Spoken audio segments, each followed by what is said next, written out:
So if you want to understand how challenging the future could be for creative people, just a look at what's happening with musicians right now.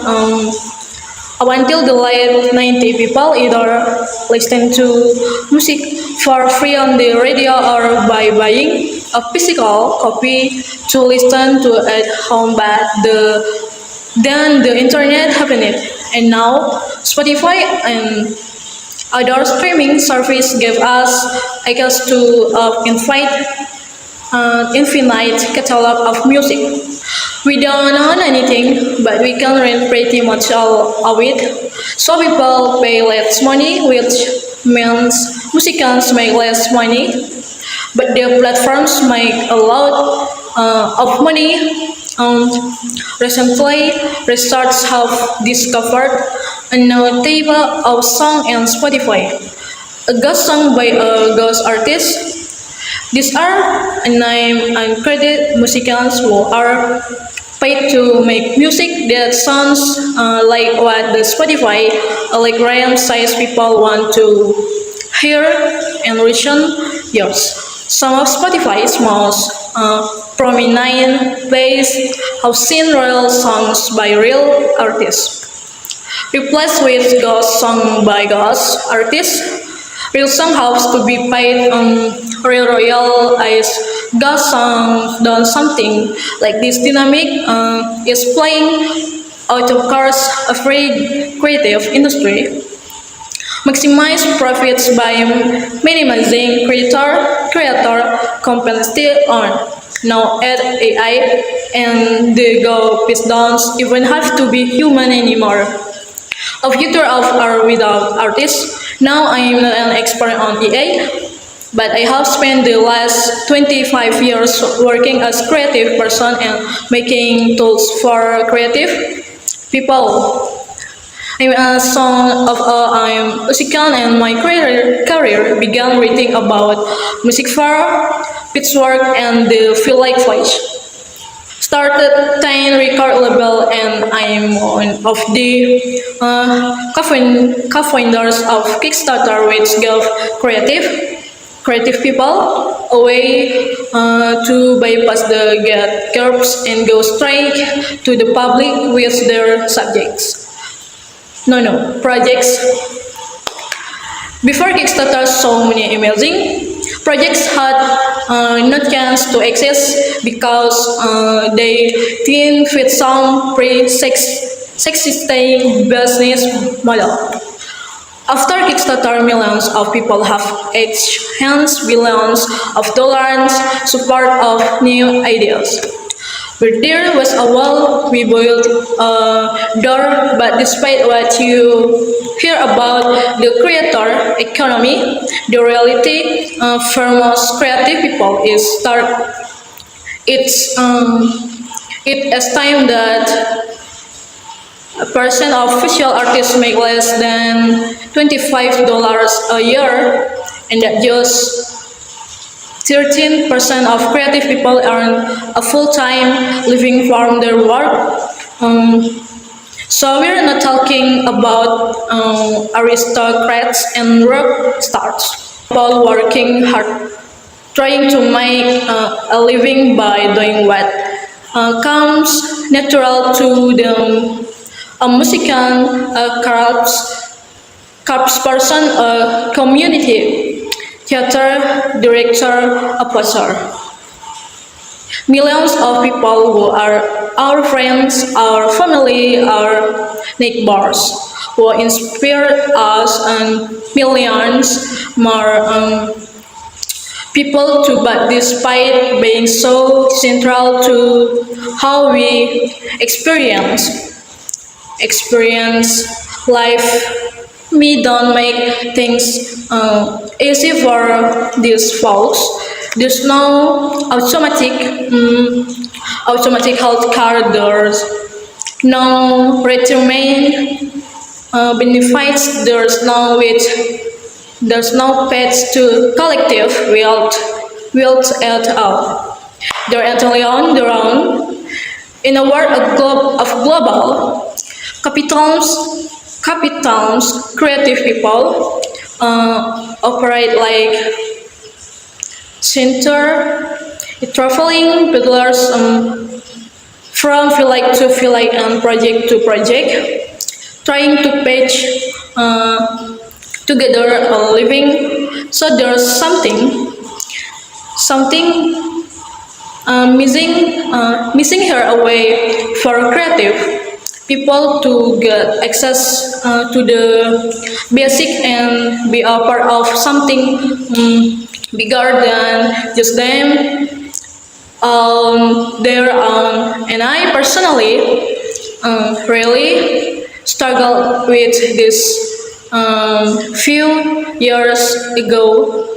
I was grading away in the creator economy and greeting learner by the second, the people most like me were my biggest competition.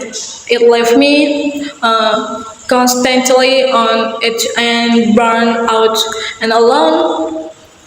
Eventually, I got so frustrated. I started my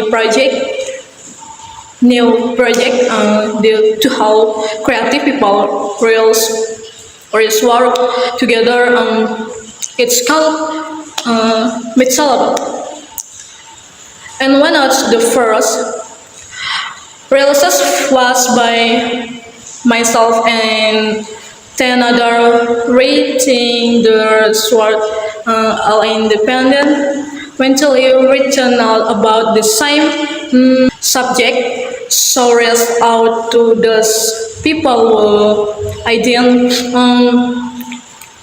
know and I proposed a way that we will work together we will publish um, publish our page together in a book and in the initial solace world go back to paying the cost of making it.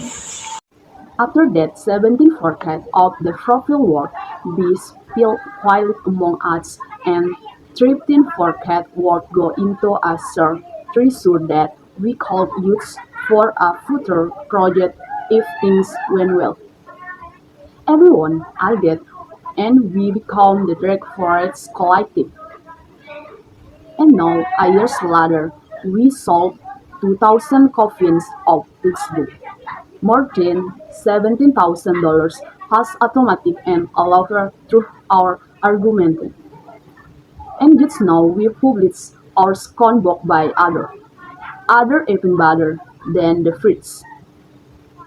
And our light collective is going to make six figures, which is worth but then I realized it was king of slave to be so illegal loyal about this and so I saw through some sort of structure to repression what we were doing. And I was forced to one 3 weeks of its fit. We called the LLC but that's who is to over the project. If doings help you grow, the fear or share it. We call the AC compression but then your text with and you have also overhead. You call the non-profile and then the refer in red type. So started thinking what if you call collective a new structure for a project like ours? So I laid out to 1,000 collective and sound we were speaking to experts in making now cooperation firms. And for the last year, a small team of us have been working together, digging into this question and I'm here refreshing our work become will come up with something. A new structure for collective work. We call it the artist compression or a crop, applause, and crouch. Now I realize that a no compression structure sounds like the lights thing concretive people net and that choice to do what are the experts ovation of each other. But the crowd youths meet by the door that opens up the neighbors to prosper for collective people. You call think of a crowd as like a coffins, but we'll see for how collective people work. And we can imagine and Ben start and right from the beginning they have and a crowd, so not just feeling individuals through people how collectively when an original that has the flower they want their intellectual property, the eager that's business.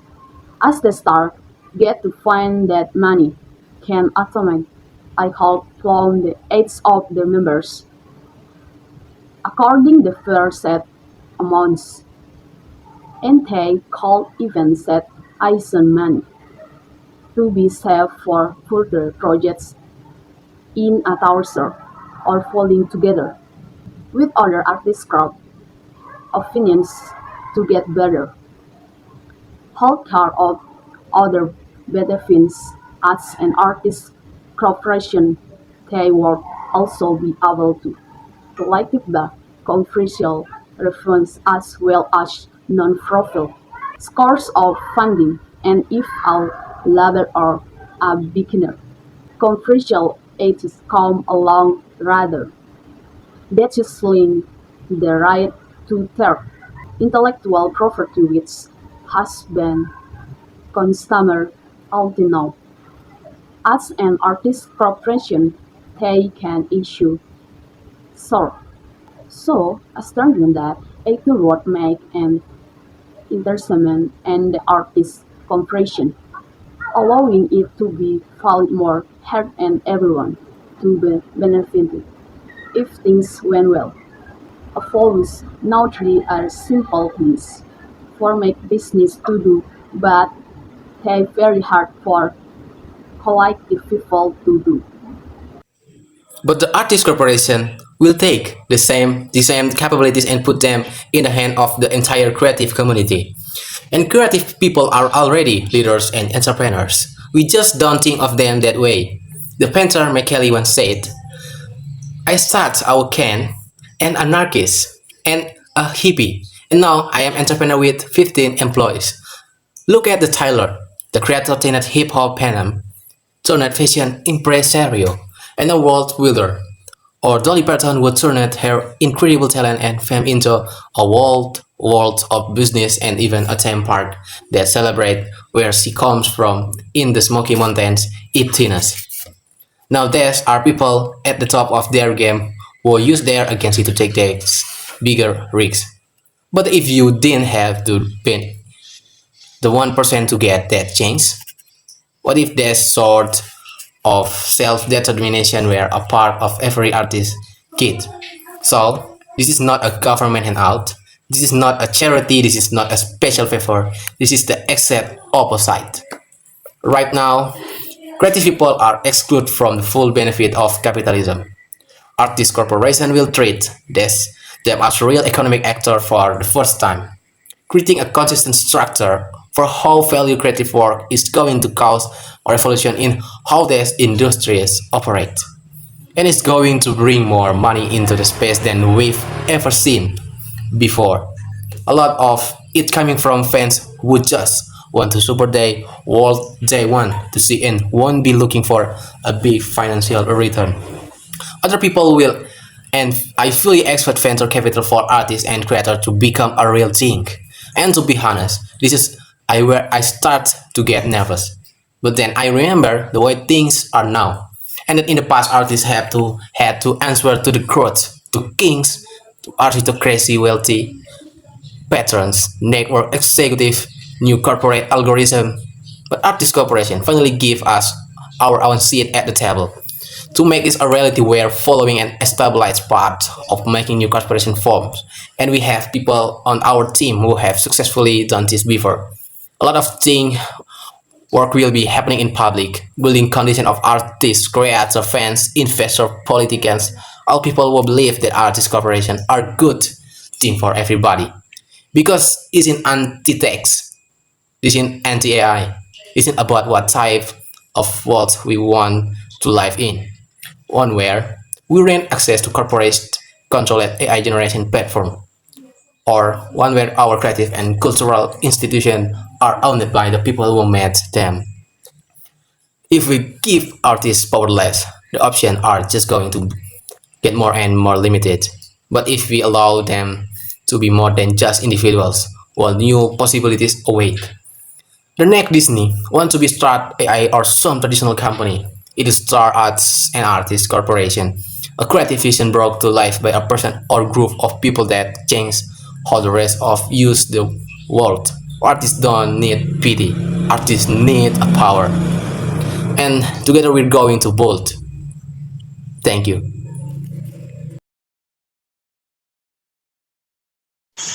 Jadi jika Anda ingin memahami betapa menentangnya masa depan bagi orang-orang kreatif, lihat saja apa yang terjadi dengan para musisi saat ini. Hingga akhir tahun 90-an, orang-orang mendengarkan musik gratis di radio atau membeli salinan fisik untuk didengarkan di rumah. Namun, kemudian internet muncul dan kini Spotify dan layanan streaming lainnya memberi kita akses ke katalog musik tak terbatas. Kami tidak memiliki apapun, tetapi kami dapat menyewakan hampir semuanya. Jadi orang membayar lebih sedikit uang, yang berarti musisi menghasilkan lebih sedikit uang, tetapi platform menghasilkan banyak uang. Baru-baru ini, para peneliti menemukan jenis lagu baru di Spotify, yaitu lagu hantu yang dibawakan oleh artis hantu. Mereka adalah musisi tak dikenal, tak disebutkanlah namanya. Dibayar untuk membuat musiknya yang kedengarannya seperti apa yang menurut algoritma Spotify ingin didengar orang dalam beberapa tahun berakhir. Beberapa daftar putar Spotify yang paling menonjol telah menampilkan lagu-lagu asli dari artis asli digantikan dengan lagu-lagu hantu dari artis hantu. Lagu yang asli harus dibayar royalti yang asli. Lagu hantu tidak sesuatu seperti dinamika. Terjadi setiap industri kreatif memaksimalkan keuntungan dengan meminimalkan kompensasi kreator. Sekarang tambahkan AI dan seniman hantu bahkan tidak perlu menjadi manusia lagi masa depan seni tanpa seniman. Sekarang saya bukan ahli AI, tapi saya telah menghabiskan waktu 25 tahun terakhir bekerja sebagai orang kreatif dan membuat alat untuk orang-orang kreatif. Saya anak seorang musisi dan karir saya dimulai dengan menulis tentang musik untuk Beatword dan The Feel Like Voice. Saya merintis label rekaman kecil dan saya salah satu pendiri Kickstarter yang memberi orang-orang kreatif cara untuk melewati para penjaga dan langsung menyampaikan proyek mereka ke publik. Kita lanjut. Sebelum Kickstarter, banyak sekali proyek menakjubkan yang tidak mungkin terwujudkan karena tidak sesuai dengan model bisnis yang telah ada sebelumnya. Setelah Kickstarter, jutaan orang telah menyumbangkan miliaran dolar untuk mendukung ide-ide baru di mana ada tembok. Kami membangun pintu, namun terlepas dari apa yang Anda dengar tentang ekonomi kreator. Realitas bagi sebagian besar orang kreatif sangatlah menyedihkan.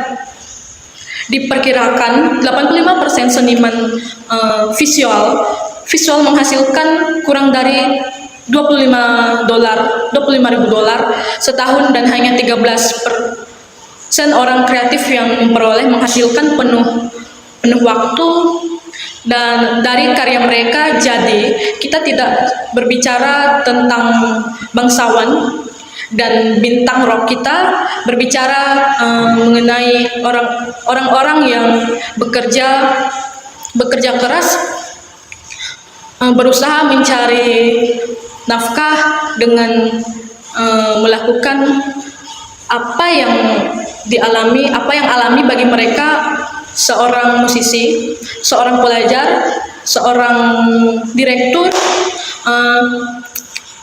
kemudian komunitas, seseorang pembuat tembok atau dinamika, jutaan orang yang merupakan teman kita, keluarga kita, tetangga kita, yang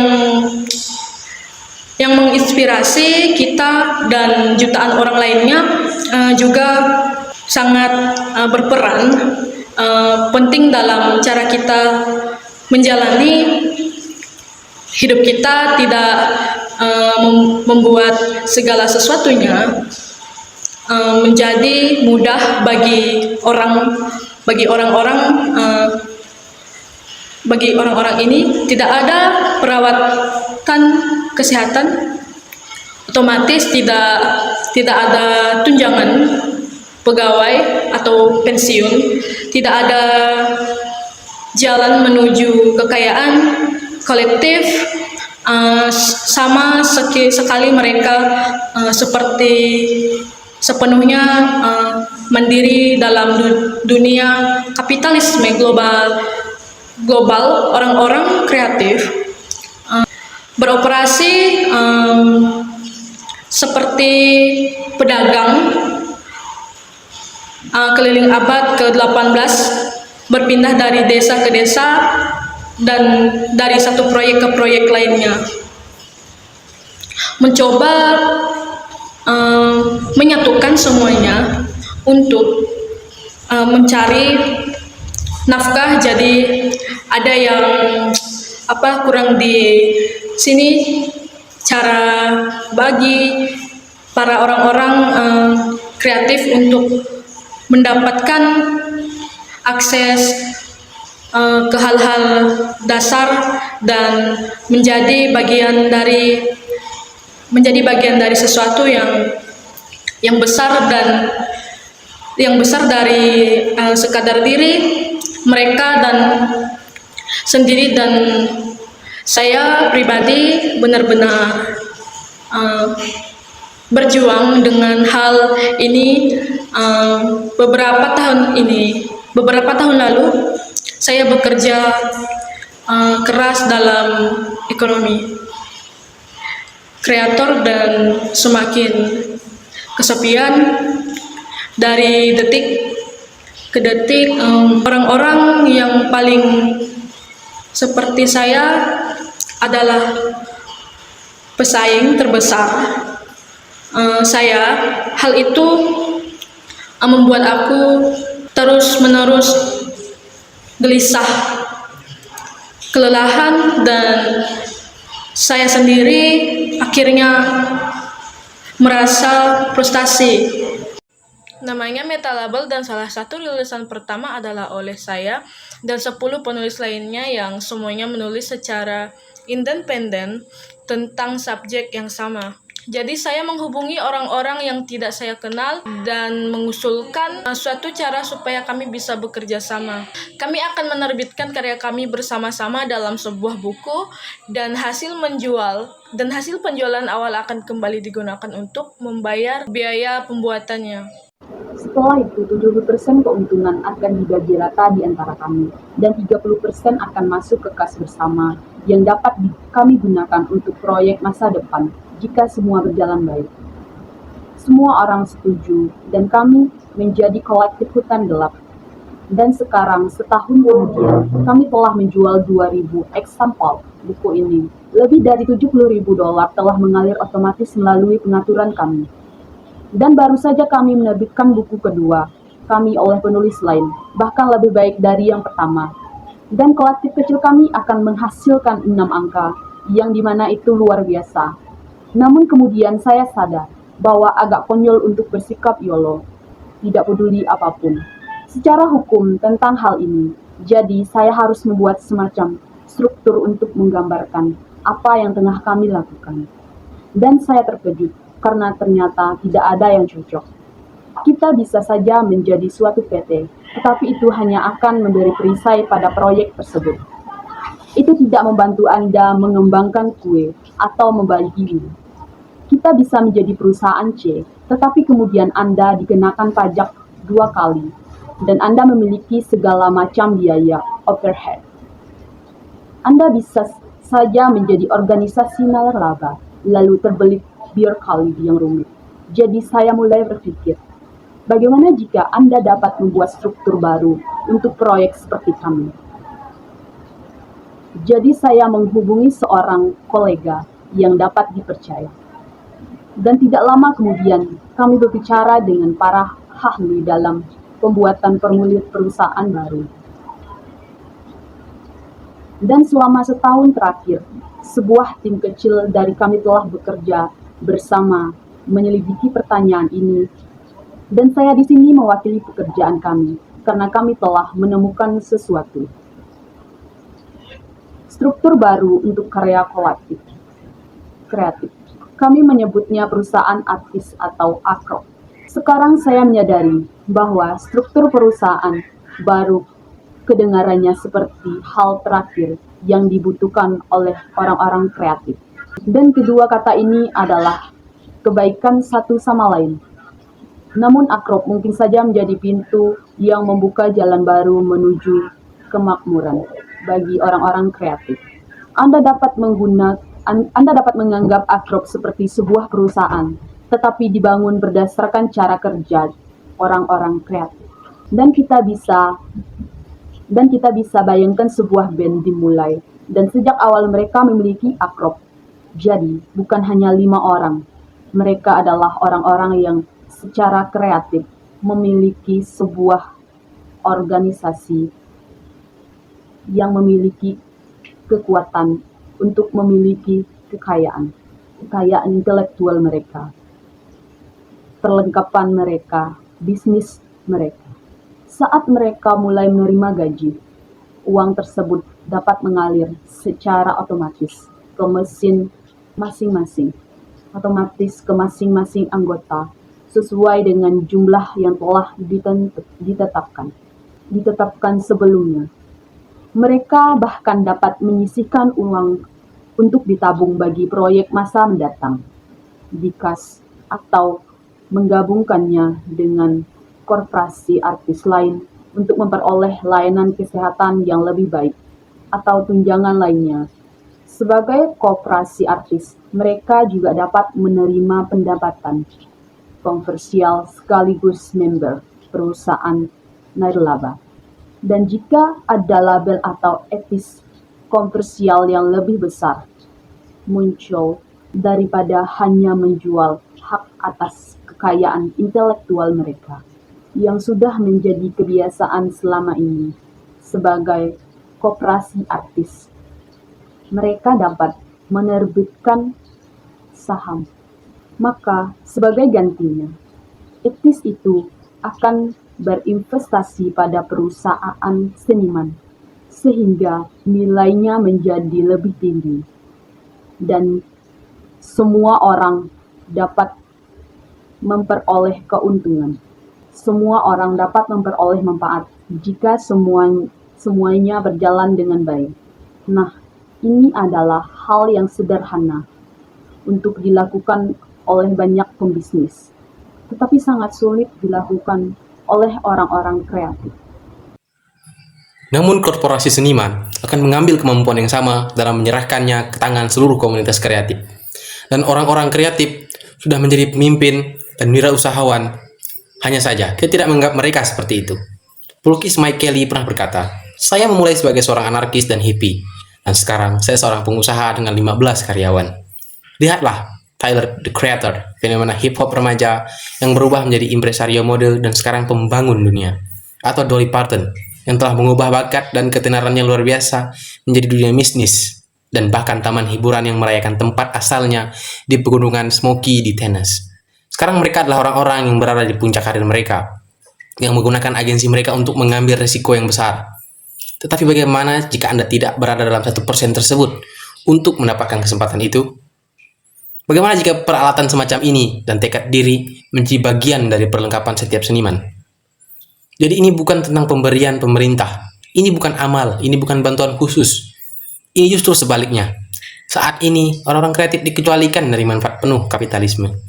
Perusahaan seniman akan memperlakukan mereka sebagai pelaku ekonomi nyata. Untuk pertama kalinya, menciptakan struktur yang sangat konsisten tentang cara kita menilai. Karya kreatif akan menyebabkan revolusi dalam cara industri ini beroperasi. Dan itu akan mendatangkan lebih banyak uang ke bidang ini daripada yang pernah kita lihat sebelumnya. Banyak di antaranya berasal dari penggemar yang hanya ingin mendukung dunia yang ingin mereka lihat, tidak mencari keuntungan finansial yang besar.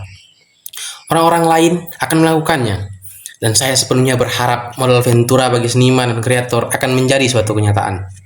Dan sejujurnya, disinilah saya mulai merasa kegugupan. Namun kemudian saya ingat bagaimana keadaannya sekarang.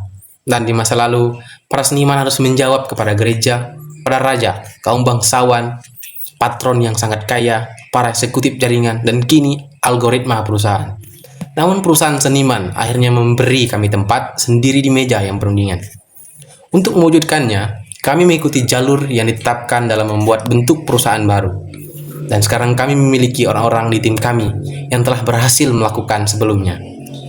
Banyak dari pekerjaan ini dilakukan di depan umum, membangun suatu koalisi seniman, kreator, penggemar, investor, politisi, dan semua orang yang percaya bahwa korporasi seniman adalah hal yang baik untuk semuanya. Karena ini bukan anti teknologi, ini bukan anti AI, ini tentang jenis dunia seperti apa yang ingin kita tinggali. Dunia di mana kita menyewa akses ke platform buatan AI yang dikendalikan oleh perusahaan. Atau dunia di mana lembaga kreatif dan budaya kita dimiliki oleh orang-orang yang membuatnya. Jika kita terus membuat seniman tidak berdaya, pilihannya akan semakin terbatas. Namun kita membiarkan mereka menjadi lebih dari sekedar individu. Kemungkinan-kemungkinan baru akan menanti. Disney berikutnya tidak akan dimulai oleh AI atau perusahaan tradisional. Ini akan dimulai sebagai perusahaan seniman. Visi yang kreatif diwujudkan oleh seseorang atau sekelompok orang yang mengubah cara kita melihat dunia. Seniman tidak butuh belas kasihan, seniman butuh kekuatan. Dan bersama-sama kita akan membangunnya. Terima kasih.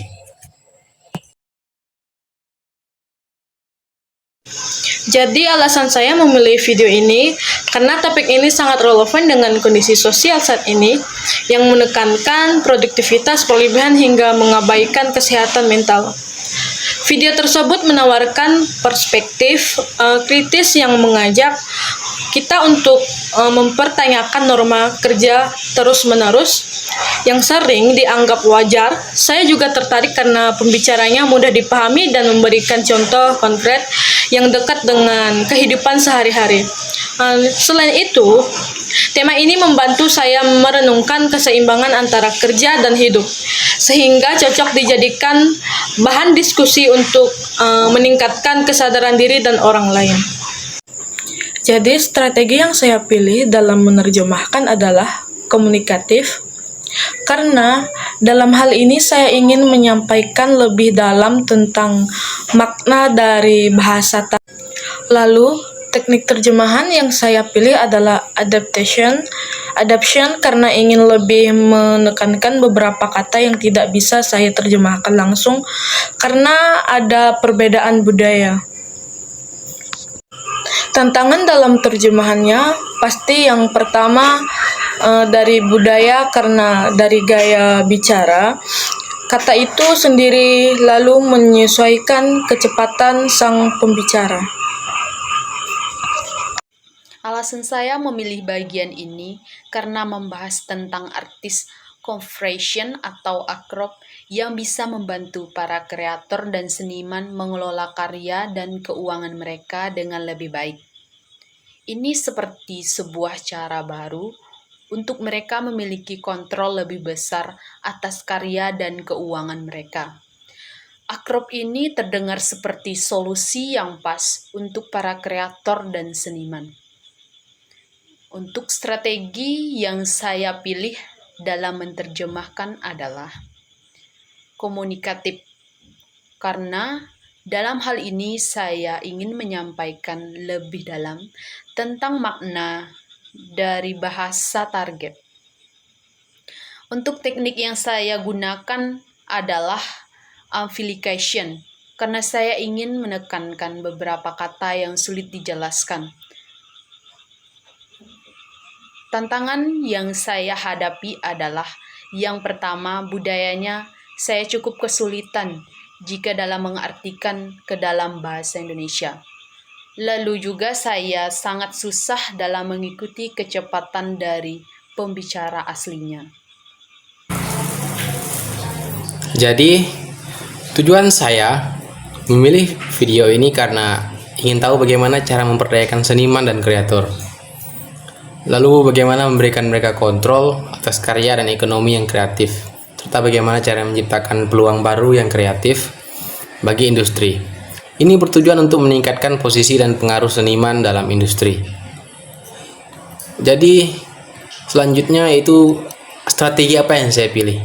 Jadi strategi yang saya pilih dalam menerjemahkan itu adalah komunikatif.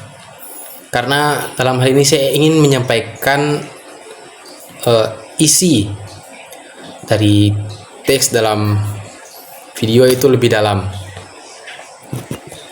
Lalu yang selanjutnya adalah target apa yang saya pilih. Jadi target yang saya pilih itu adalah adaptation, karena saya ingin lebih menekankan beberapa kata yang sangat sulit saya terjemahkan karena adanya perbedaan antar budaya. Lalu yang selanjutnya itu ada tantangan yang saya hadapi dalam terjemahkan. Jadi yang pasti itu adalah budaya, karena saya harus bisa menyesuaikan gaya bicara dan arti dari kata itu sendiri. Lalu selanjutnya bagaimana saya harus bisa menyesuaikan kecepatan sang pembicara, sehingga waktu yang ada di video itu tidak sesuai dengan video yang saya record sendiri. Terima kasih.